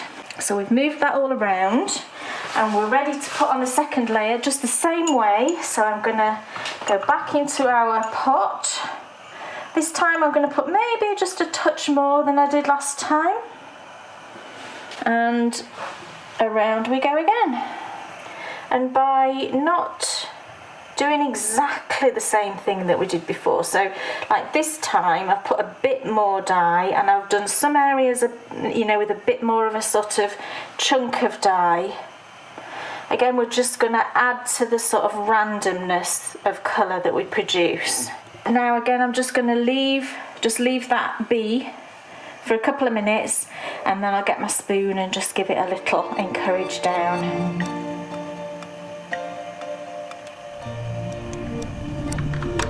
And then I'll just leave this for a few minutes just to fully absorb all of that colour.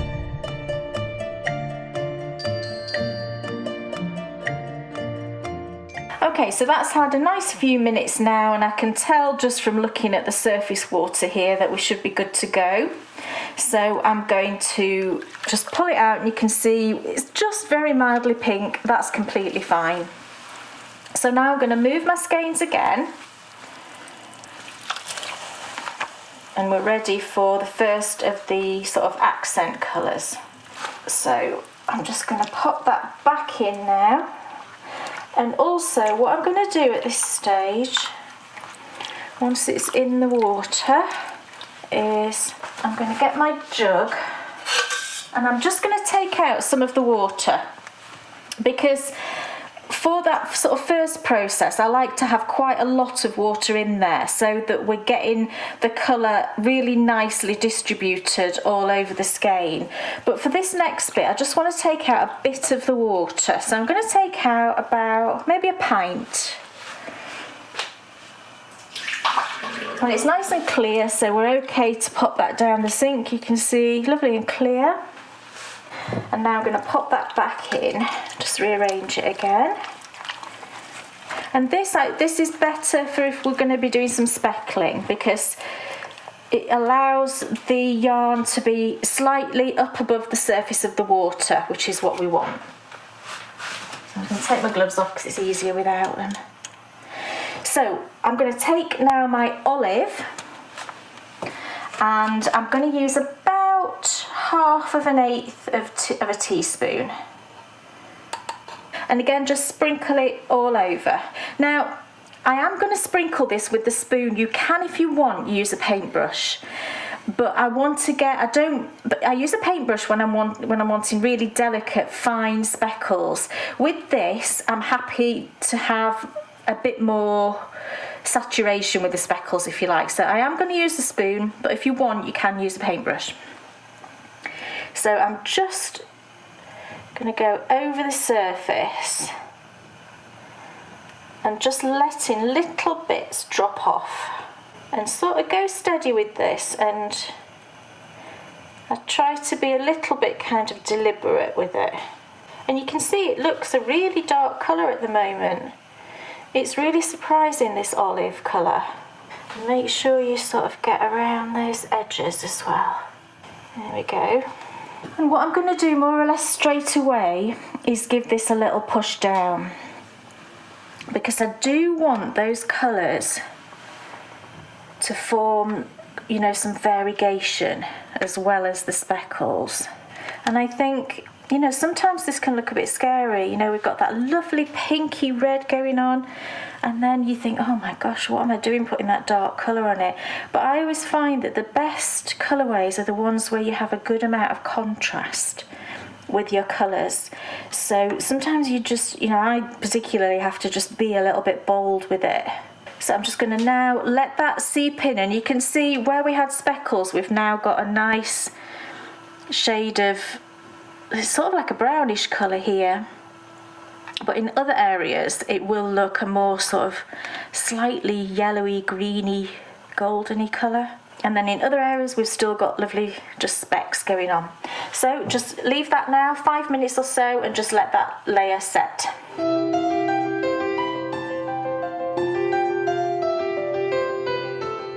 Okay, we're all ready now for our final layer of colour. So I'm going to once again just pick these up, and you can see the contrast. It is quite a bold contrast between where we put the olive and then this lovely peachy colour, but it works really well.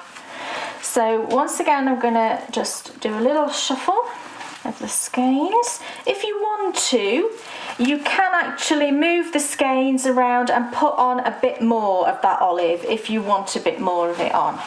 No problem at all in you doing that. You know, it's your yarn, your dyeing, you know, do whatever you want. So now I'm going to drop that back in, a little rearrange. And as I do this, I will tell you, I don't think I really said why I chose this colour to represent Elizabeth Bennet. And the reason I chose this kind of shade of colour is because in quite a few of the scenes she wears a dress that's sort of the darkest bit of this colour. It's like a kind of deep reddish colour with a sort of, yeah, more, it's not a bright red, sort of like a dull red. It's really pretty, and I think it's got like a little sprig pattern all over it, and she wears that quite often. It really suits her colouring. And then the reason I've sort of added in that brown is for her hair, because she's got that brown coloured hair. Our last colour to go in is chestnut, one of my favourite colours. And again, I'm going to go for about half of an eighth. There we go. And I'm going to speckle this all over again as we've done before.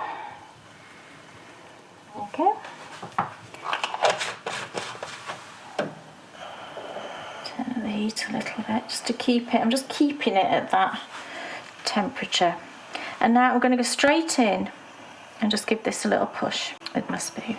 And this colour, can you see the colour here? It just produces this really gorgeous sort of soft brown. But because we've got that peachy pinky colour underneath, it's really pretty. It's not harsh at all. It's really pretty, sort of soft shade. Now I'm going to let that just set for a few minutes as normal.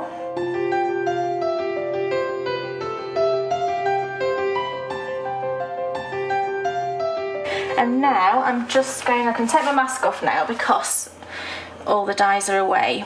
I'm just going to turn up the temperature, and I just want to make sure that comes up to a simmering point, so that then we've got it exactly to the right temperature where all the dye, I mean, you could see all the dye had pretty much been absorbed, but we just want to make sure that it's at that perfect temperature for everything to get absorbed and fully done. And once we're up to that temperature, we can turn it off and then pop it outside to cool down. So there we go. Our yarn is now cooling in the pots outside. Thankfully, it's not raining, it's a dry day, so we can pop it outside, and it's freezing cold today, so it should cool down in no time at all. So join me in part 2, where we're going to bring that yarn in, we're going to rinse it, and then we're going to hang it to dry, and then we can have a look at the finished skeins. So I'll see you soon.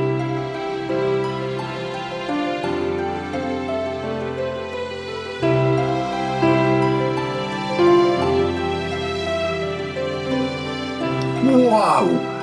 I've got to say, blending your own mix seems awfully exciting. I know. That opens up a whole new world of possibilities. How on earth did you come up with that? There was a lot of trial and error with that colourway, actually. I mean, I looked back in my dye book and I had about... Oh, trial and error, I love that. 5 or 6 pages previous. I'd just scored through each time I'd tried it.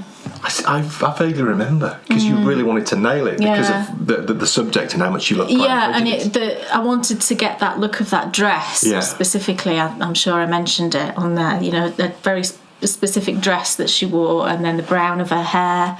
So, you know, I just wanted to get that right. And I tried loads of different combinations until I got to that one, which just, for me, had that right shade of that sort of reddy, browny, pinky sort of colour. What I find so fascinating with this, and, you know, it's certainly sort of shown itself to me through the sort of filming of it, is the transformation it goes from when it's sat in the pot and it's cooling off to what it looks like when you finished it. It does look a lot different. Yeah, wet yarn does look a lot different, I think, to when it's all dried and skeined up. I would imagine that as a sort of novice, if I was trying it out and I was a novice dyer, I might worry a little bit. I might think, ooh. Yeah, I think you would at first, but you do kind of get used to knowing what's going to happen. You know, you can look at it and say, yeah, that's good. I know that is going to, you know, it's going to look good when it's just practice, really. Like anything. It's practice and experience means just everything. And actually, it's the next bit that's my favourite in all of these that we've done so far. I love the next bit where it comes in from outside and gets washed and then hung out, and then it's like that final sort of... It's like finishing off a cake. Yeah, it's just a shame. Getting ready to eat it. It's just a shame it's not warm enough to dry it outside, because it is lovely. You know, if you've got that perfect day outside where it's not too hot, it's just nice and warm and there's a bit of a breeze, it does add something, I think, to a skein of yarn. Because sounds like a Lenore advert. Well, you know, it's like when you've dried your washing on the line outside in the summer, and you know, you bring it in and it's got that smell and it seems much softer, and it's just that, really. But, you know, we don't live in a country with that kind of weather. Thankfully. Well, yeah, I wouldn't want that weather all year. But a lovely fan, a couple of hours, and it's perfect. What a gorgeous colour already, and we're going to finish it off and find out what it's going to look like when you've done all your lovely Endy Bits. Yes. In the second part, which is coming later on. And then I'll show you the the actual skeins here as well. But right now, it's time for us to find out, Kate Jones, what's off your hook? I got it right. I finished my granny stripe, everybody. Now, in theory, I shouldn't have finished this yet, because my 1 row a day thing became more. Had me finishing it towards the end of February. But I just got to the point where I was like, oh, do you know what? I just really want to finish this. And that usually happens with me with a project. I'll get to a certain point and I'll be not far from the end and I think, oh, I just want to finish it. So, you know, I started doing a few rows a day instead of 1. And then that just left me with the border. And I thought, oh, I can do the border in no time. That's not true. It takes an awful long time, and I didn't even do that big of a border. So I will show you, and I've left the stitch marker on to show you where I was last time. Do you need some assistance? Maybe. So I'm good at holding things. This was the end I finished. Oh, the colour's great. Yeah, it's lovely. It's a lovely size. So actually, you've got more space your side. Yeah. Oh, isn't it pretty? Wow. You can see the border, hold it up. actually. Okay. Look at that. Can you see it? Oh. Oh, yeah, you can see it. Wow. And it goes on down to here, look. Gosh, it's stunning. I do love it. Puts a smile on your face. And I will show you. Can you find the stitch marker? There it is. So it's here, look, in this, at the end of this. This is where I was when I last showed you, and I went all the way up to here. Wow. And then did the border. Now, you see, I like the border when I look at it, but I think I made a bit of an error in my choice of yarn, because what I did was, my thought was, right, okay, I want to do a few rounds of a sort of variegated, you know, similar to what I've been doing all the way up, and then a final round of a solid just to sort of edge it nicely to finish it off. But when I was working with the variegated, I just thought, I don't know if I like this. I think I should have just done it all in a solid, you know, tonal or a solid.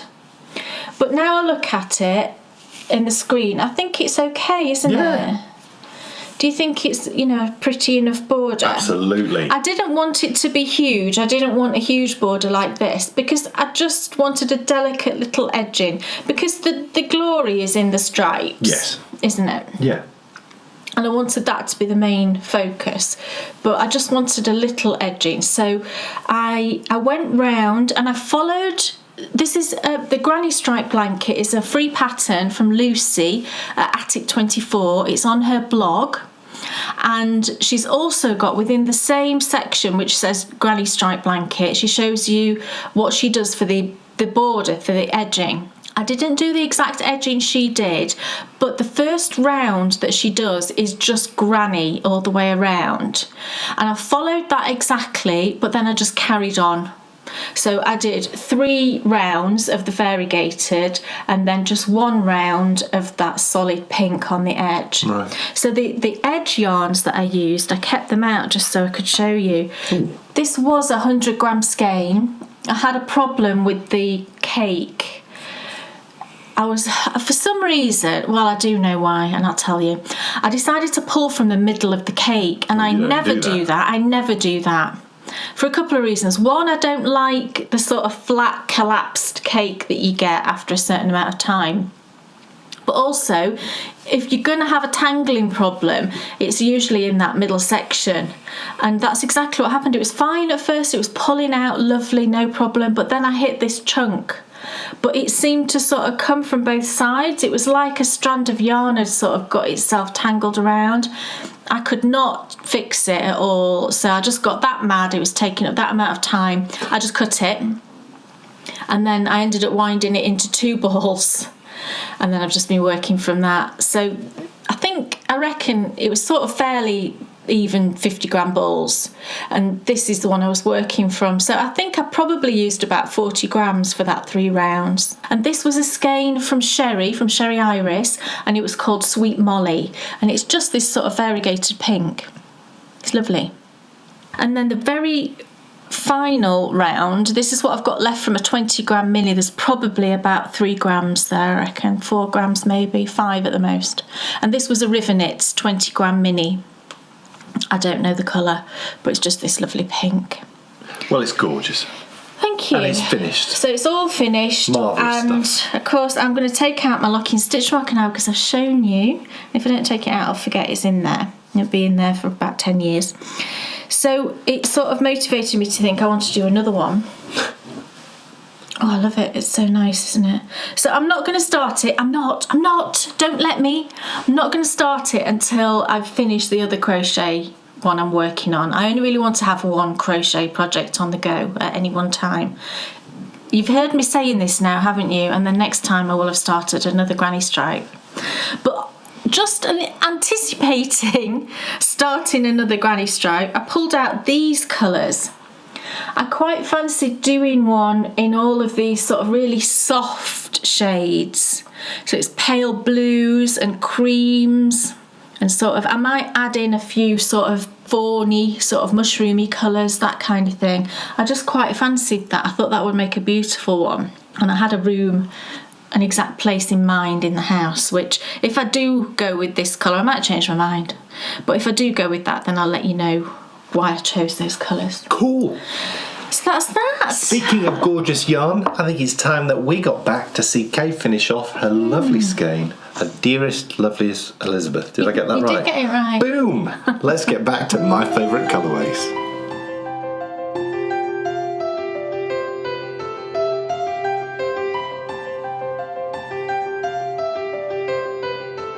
Welcome back everyone to part 2 of my favourite colourways. Our yarn is now cooled and we are ready for the final stage. So let's go and get it in and we will rinse it and get it dried and then we can skein it up and have a look at the finished yarn. Okay, so here we are. We're ready now to give our lovely yarn a rinse. So I've got a bowl with just some lovely warm water from the tap and I've popped in some eucalan. This is lavender. But I just tend to use whatever I've got in the house, you know, whether it's soak or eucalan, or if I don't have either, I will sometimes just use a tiny spot of fabric conditioner. But be careful if you do that, because I do find that fabric conditioner can draw out the dye in yarn, you know, whereas eucalan and soak, I don't have a problem with that. So lovely full bowl of soapy water, and I'm going to take my yarn, which is now cooled down. It's not completely cold, but it's just sort of a tiny bit warm, which is fine. You can see that our water is completely clear, so we've got no problems there. So I'm just going to take our yarn, give it a little shake and pop it straight in. And you can just, if you want to, you can just sort of leave this hanging out for 10 minutes in the bowl and then come back to it. Or what I tend to do is just sort of give it a little lift up. I love seeing all the suds on the yarn. I just think that's really nice. And you don't have to rinse. If you use eucalan or soak, it's a no rinse wash, whereas if I used fabric conditioner, I would give that a rinse. And I just lift that up and just pop it back in and just give it a little. I don't ever wring your yarn. That's really bad for it. Just be gentle with it, and I just give it a little sort of wish around. What we're doing is we're just getting rid of the excess citric acid and also just any tiny little dye particles that might be floating around that haven't absorbed. But you can see as I lift that up, if I just pull the suds away, you can see the water's lovely and clear. So we know that that's nice and set. I would always recommend to someone, you know, if I was sending them yarn as a gift, I would always put a little label in there just recommending that they hand wash anything they make with it. You know, you can pop it in the machine. This is superwash. I don't tend to. If it's a hand-dyed yarn, I do tend to hand wash it. If it's a commercial sock yarn, I will happily put that into the washing machine, but never more than 30-degree wash. I think that's lovely. You can usually tell when you've done this long enough because the bubbles will start to dissipate. I do like getting lots of bubbles on there. So if you want to, you can just leave that now for 10 minutes and come back. And then we will be ready to just give it a squidge out. I'm just gonna, normally I would dry this on the line outside. It's too cold for that this time of year. I am going to take it outside just to squidge out most of the water, and then I will pop it in front of a fan just in the house here to dry.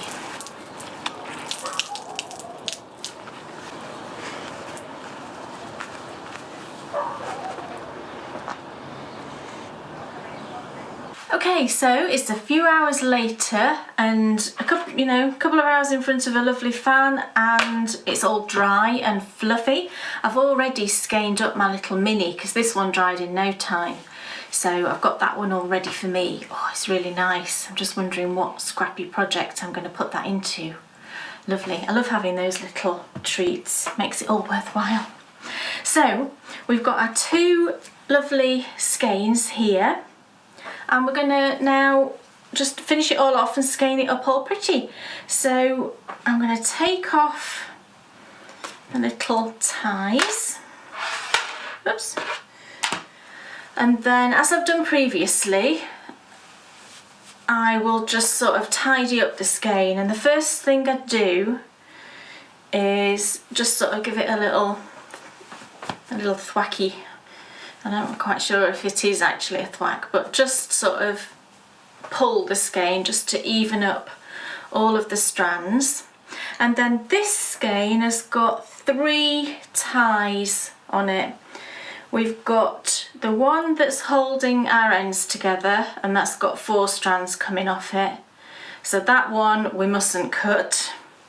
And then there's 2 others. So I just like to have 2 ties on it when I've skeined it up, because I think that's enough to keep it all tidy, and it's fine, you know, it's going to be sat in a skein, it's not going to come to any harm. And then, you know, when you come to actually wind it up, just having 2 ties is fine.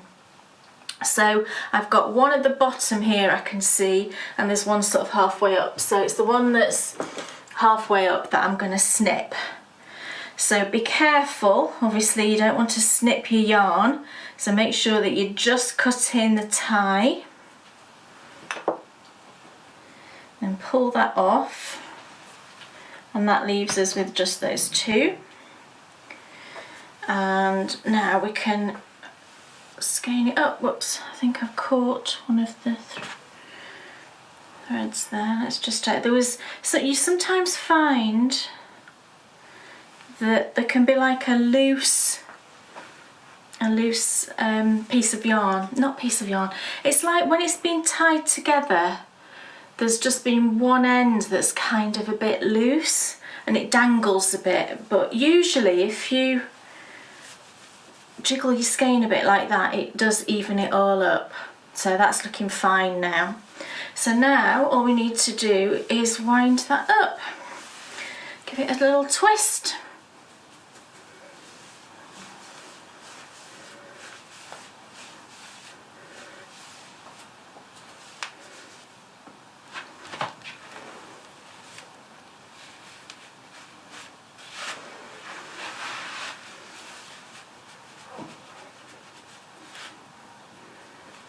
And then you just need to pop one end through the other.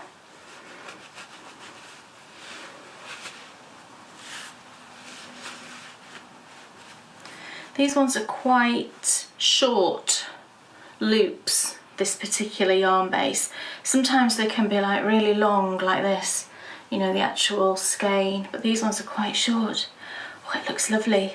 So I just need to get the other one done, and then we'll take a closer look at the finished yarn.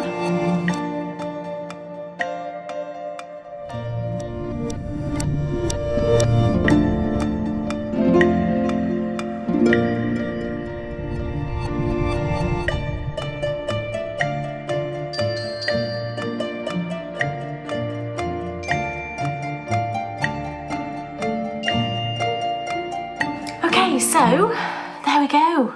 We've dyed our Dearest, Loveliest Elizabeth, and it makes me want to go and watch the series again. Oh, I've not watched it for ages actually. I think I need a bit of a Mr. Darcy fix, don't we all? Our lovely finished yarn. It's turned out beautiful. I think actually the last time I dyed this, it was a bit more red. I think I must have put a bit more dye on it, but I actually really love it, the way that it's come out here. It's gorgeous, it's got speckles, it's got variegation, perfect, gorgeous for socks, or if you've got 2 skeins here, you could make a gigantic shawl, couldn't you? And then I've got my little mini to pop into some scrappy projects, which is always fun. So there we go, hope you have fun dyeing up your own version of Dearest, Loveliest Elizabeth, and I will see you next time for more My Favourite Colourways.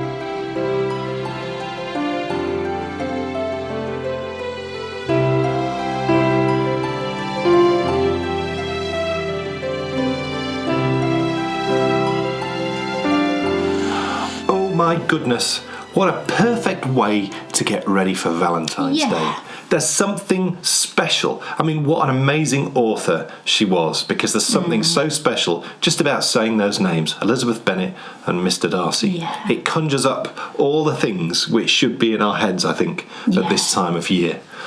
But of course, only if you've watched the original, because the other ones are just dreadful. I don't talk about them. The film is awful. I don't talk about but that even one worse with is that Keira series. Knightley. Yeah, but the series was worse. The one that was filmed at Chatsworth. Oh, don't even go there. That was just wrong. Don't even go there. That was the casting was all wrong. There was Everything so was much wrong with that. I don't even know where to begin. So the others don't exist. No. We just stay with Colin. And what was the lady called? She's been Jennifer in other things. Ely. That's it. Yeah, she's been in things. She's played bad ladies in certain things. Can't remember what. But and she's not as recognisable. It's funny. It's funny. I saw her in something, and then I only realised towards the end. I was like, "That's Elizabeth Bennet," because she looks so different. Yeah.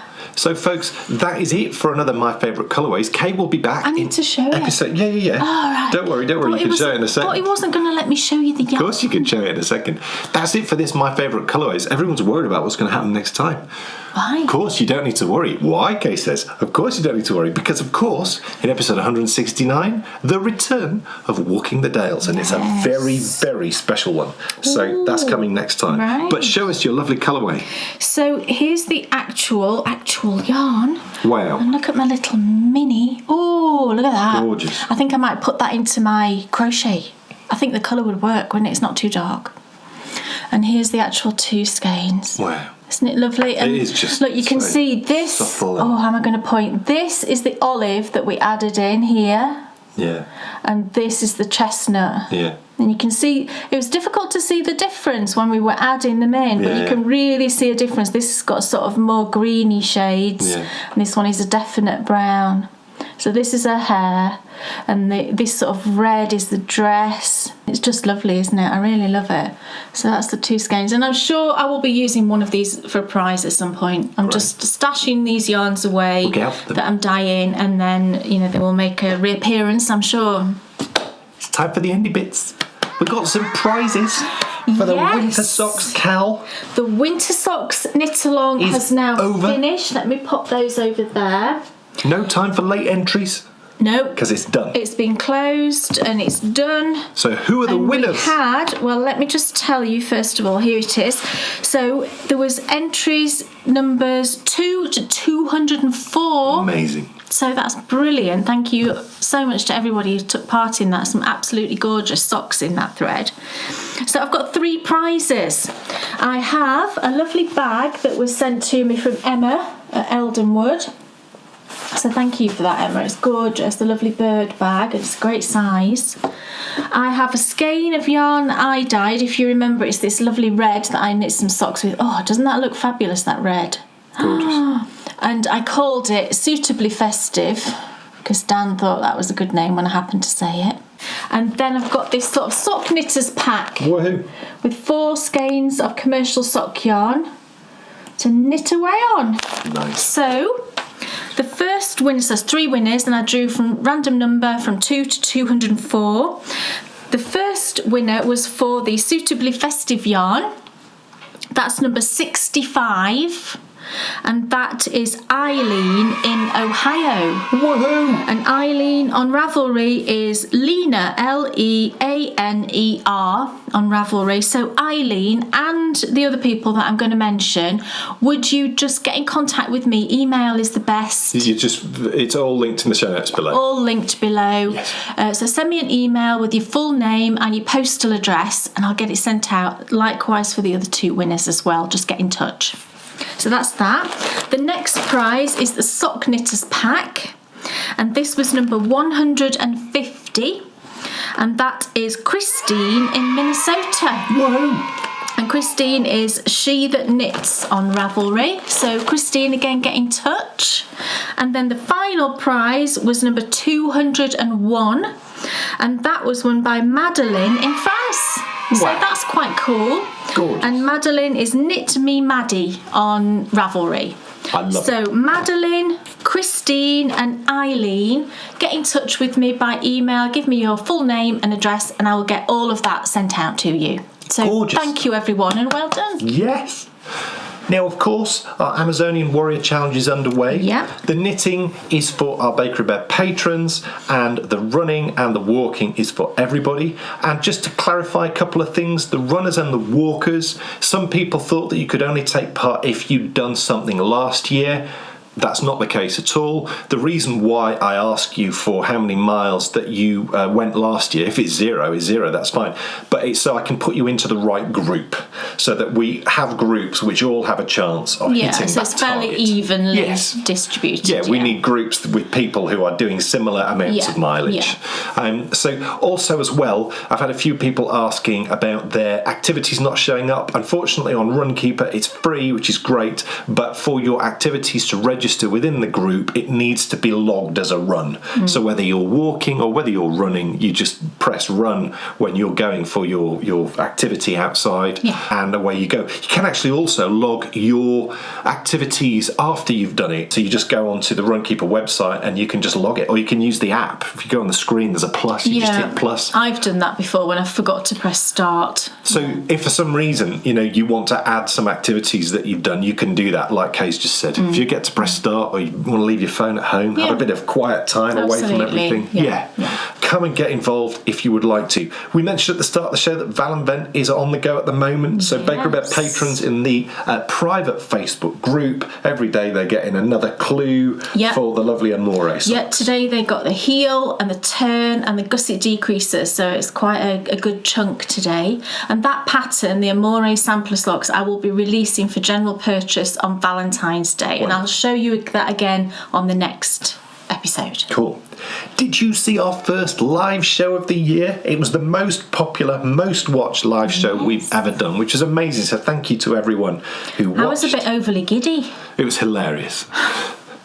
It was just hilarious. It was so weird because we haven't done one in a couple of months because of the Advent calendar. We do our patron-only show January through till November. Yeah. And then in December, that's when our Baker Bears Advent calendar's running. So there's no live show that month. Yeah. So it just felt, I was just really excited to see everyone, see everyone's names popping up and saying hello. And, and I said at the beginning, gosh, I just, the only people I ever talk to is Dan and Bryony. And that's the same for all of us at the moment, isn't it? So when I had the opportunity to talk to actual other people, it kind of got a bit much for me. I was just excited. It was wonderful because we were able to sort of, get excited for Valenvent and then see what you'd been knitting, with a good look at what the community's been knitting at the moment, what you've cast on, what you've finished. Yeah. Also, as well, we'd sort of delved in a little bit on some behind the scenes, and I was talking a little bit about drone shots and how we get the drone shots for Walking Dales. It was a great show.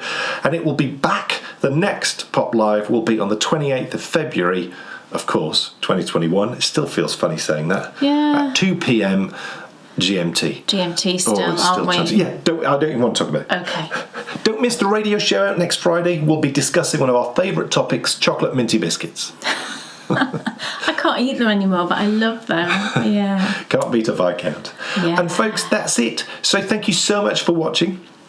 Thanks, everybody. Happy Valentine's Day when it comes. Yes, happy knitting. Have a great time. Yes. And we will see you in 2 weeks for more. See you soon. Bye. Bye. Enthusiasm's not quitting for Dan and Kay the bakery bears. They'll take you to fabulous places of which they're favorites they'll share. You better buy a pattern and get yourself a bakery bear.